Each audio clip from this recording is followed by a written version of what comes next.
Cycle founder John Lonski and Geltrude and Company founder Dan Geltrude.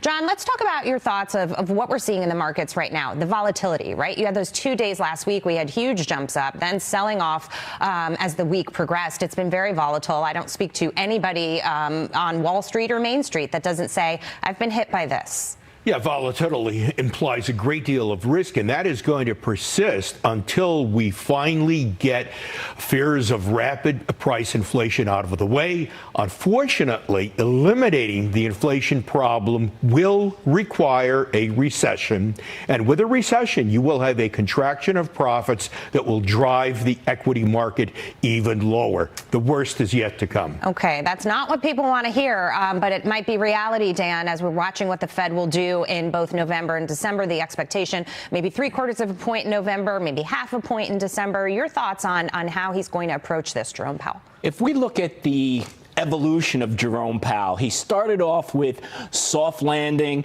then it went, well, it's going to get a little bumpy, and then we arrived at pain. So he doesn't have a lot of credibility in this process. What I think he's going to do is, number one thing he's focusing in on, inflation.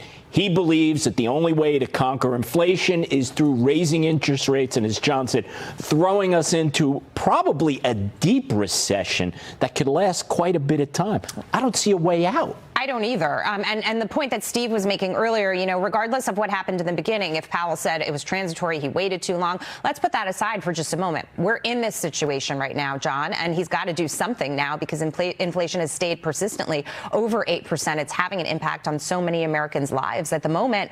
CPI report will be out this week, so everyone will be watching to see if there is, you know, there's a little delay, right, from when he raises the rates to when we actually see those numbers have an impact. But at the same time, now you're seeing gas prices go back up.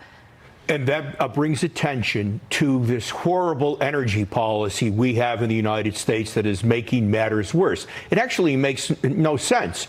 I mean, if you want to have people consume less energy in order to fight climate change, then why do you think it's okay to go ahead and have fossil fuels produced outside the United States, OPEC countries, and Venezuela and elsewhere? Why not just produce the fuels here? This whole thing wasn't planned out well. The problem is this, that those that are sympathetic to climate change never sat down and did the cost-benefit analysis of what this is going to require. What is politically reasonable? I'm not sure they cared. Well, if they didn't care, they're going to eventually pay a high price for not caring. But they're not paying the price, Dan. We are. You, me, Main Street, everyone that fills up their car with a tank of gas right now is feeling it. Everybody that goes to the grocery store to put food on the table, and the department stores like Macy's, looking at the credit cards, starting to see this is hitting people. They're not spending on the discretionary items now because they're spending so much more on the necessities. So I'll tell you when we'll see a change there. All the people you were just talking about, they're voters. So now with an election coming up in next month and into 2024, let's see how people make their concerns at the forefront by throwing people out of office who are hurting them.